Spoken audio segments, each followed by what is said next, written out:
Hello, I'm going to do another beginner bass lesson, just talking mainly about groove.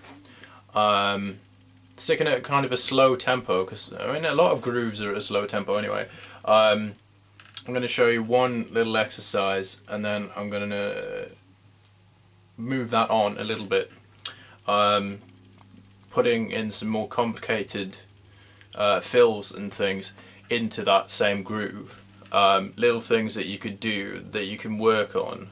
So yeah, I'll show you the exercise and then I'll show you it again going through the left hand and the right hand. But basically the right hand is just alternating your fingers, 1, 2, 1, 2, 1, 2, 1, 2, like that, over and over. And remember resting your thumb on the pickup, like that. So here's the exercise. We're at 76 BPM. That's 76. Okay. And I'll show you the exercise, and then I'll break it down.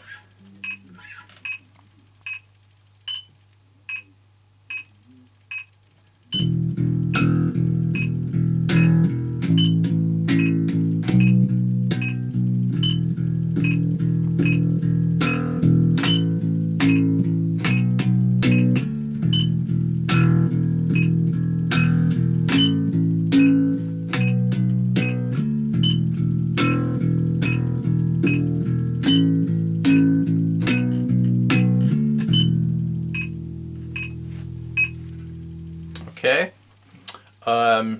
that's the basic idea of it. What it is, it's an E, so open string, E string, an A, 5th fret of the E string, a B, 7th fret of the E string, and then that little back into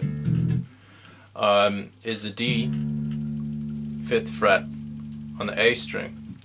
And I'll explain through the rhythm again. The rhythm is quite simple.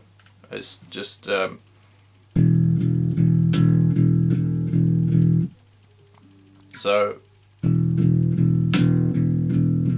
2 bars on the E, same rhythm,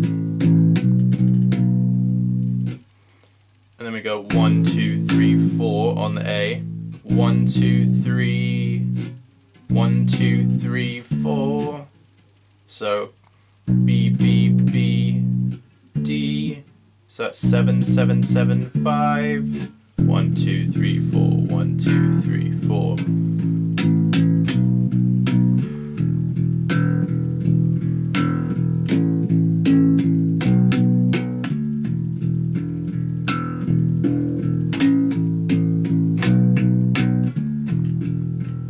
And remember to alternate your fingers, like that, okay, like that, yeah, alternating your fingers. And now when you string cross,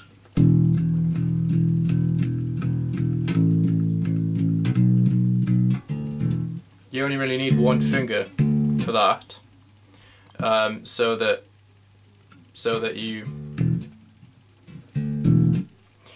can go back onto the E string. And now there are 2 ways of doing that. One of them is just playing it through,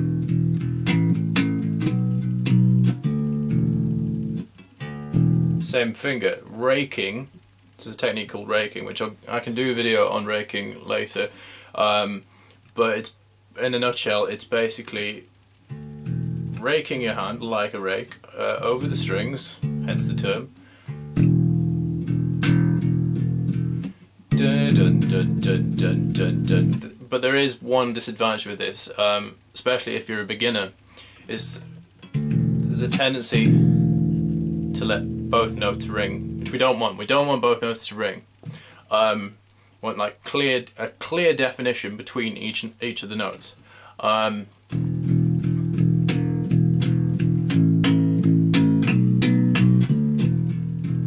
Right, did you notice what I did with my thumb there? I don't know if you saw. What I did was I used the floating thumb technique, which I think I've talked about before in a different video. But basically, again, I'll do this briefly, it's moving your thumb off the pickup onto the string, and this applies for any of them. The A, the D, or the G if you have a 5 or a 6 string. So yeah, what I'm doing is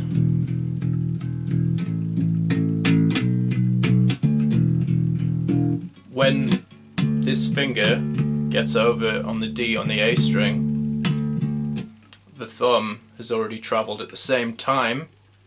So that's one thing you can practice over and over and over and over and over. It's just this little bit. It's boring, it's tedious, but it's good technique, and it works. It makes your playing a lot smoother.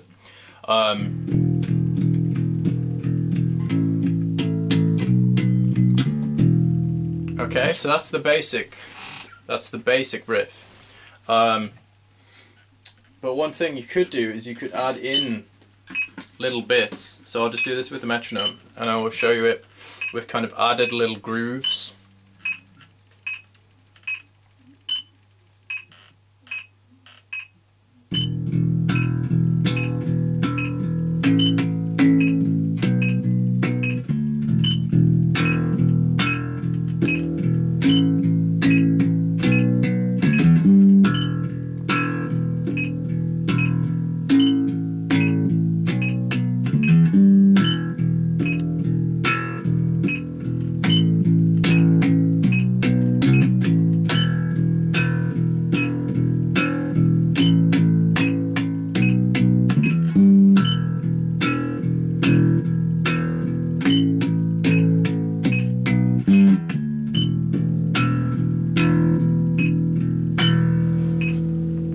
Okay, you get the idea, like creating your own little fill.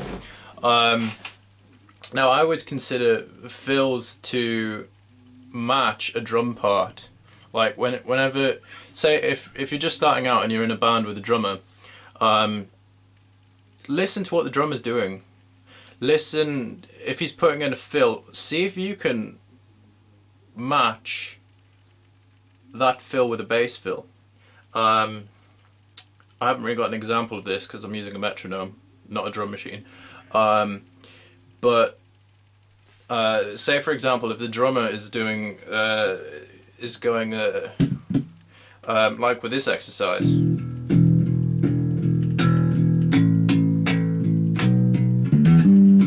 When I'm going,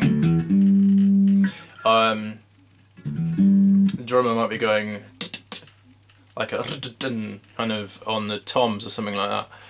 That's what I kind of envision with that. So it's about supporting the band. It's not about being too flashy. I mean, there are times to be flashy, like when you do a solo or whatever. But when you're in the groove of a song, if you get that groove right and the audience love it, there's no need to be flashy. So I will break down these little grooves for you. And actually, I think I'll just do this first one because the other ones, you can add that one if you like. I'll just explain through this one. It's a hammer-on, so that's 5th fret of the A string, which is D, to the E. So that's 5, 7, and then 5 there to the G on the 5th fret of the D string.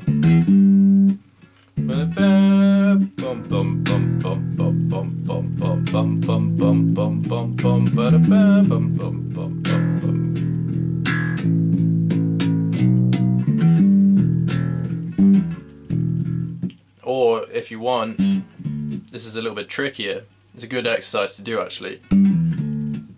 Doing it in reverse.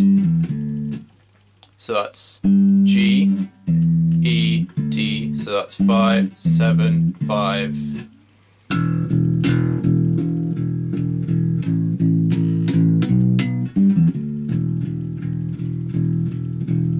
Okay, and then the fingering applies. It's exactly the same as when I was doing it with the simple one. Is moving your thumb up and bringing it back down. I'll just show you quickly.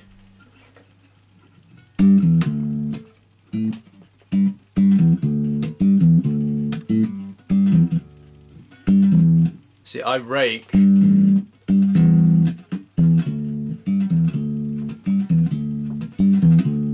but you can. So it's not smooth if you don't rake.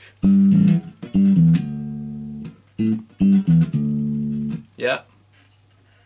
All see that? Right, well I hope that's clear. So just play that through and add those little fills in if you like. And I hope it helps.